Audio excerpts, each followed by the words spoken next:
এখন আমি গরুর মাংস রান্না করব, তার জন্য মাংসের মধ্যে 2 চামচ হলুদের গুঁড়ি দিব,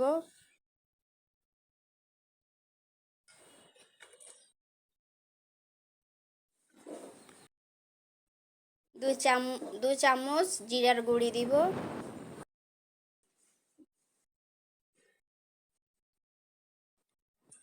1.5 চামচ লবণ দিব।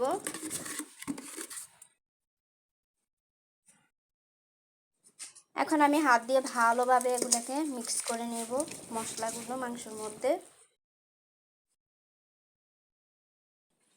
হয়ে গেছে আমার মাংসগুলো মাখা। এখন আমি এখানে তেল ঢালি দিব, তেলের মধ্যে তেজপাতা, এলাচি, লবঙ্গ সব দিয়ে দিব। এখন আমি ভালো করে নাড়তে থাকবো। এবার পেঁয়াজ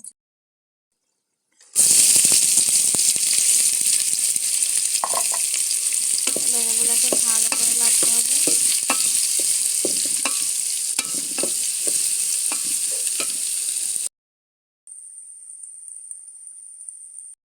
আমার পেঁয়াজ ভাজি হয়ে গেছে, এখন আমি রসুন বাটা দিব।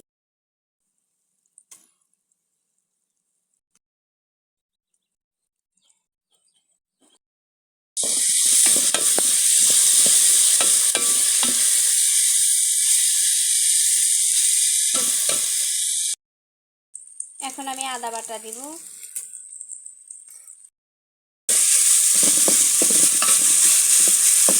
ভালোভাবে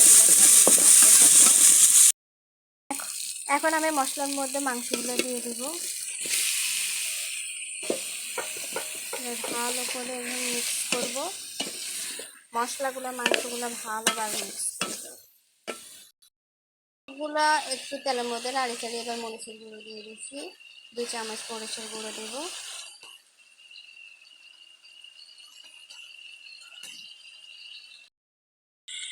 মরিচগুলো দিয়ে এখন সুন্দর করে মাছগুলো নাড়ি চাড়িয়ে মিক্স করে ফেলেছি।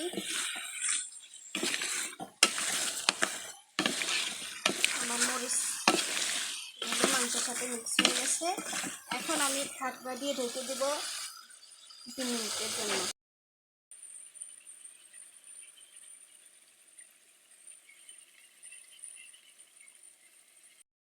ঢাকনা উদান করে ভালো করে ভেজে নিতে হবে।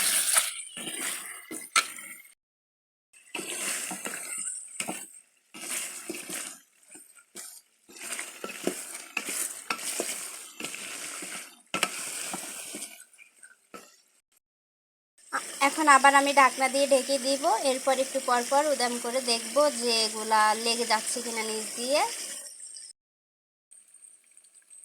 এবার আমি মাংসগুলোতে একটু পানি দিয়ে আবার কষিয়ে নিব। পানি দিয়ে নিলাম, এবার আবার নেড়ে চেড়ে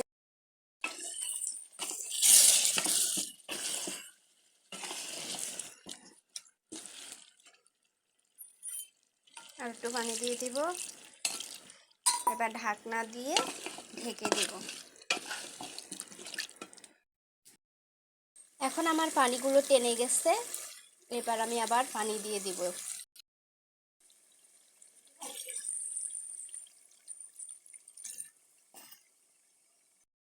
এখন আমি ঢাকনা দিয়ে ঢেকে দিব সিদ্ধ হওয়া পর্যন্ত। মাংস অনেকটা হয়ে আসতেছে, এখন আমি দিয়ে দিব গরম মশলা,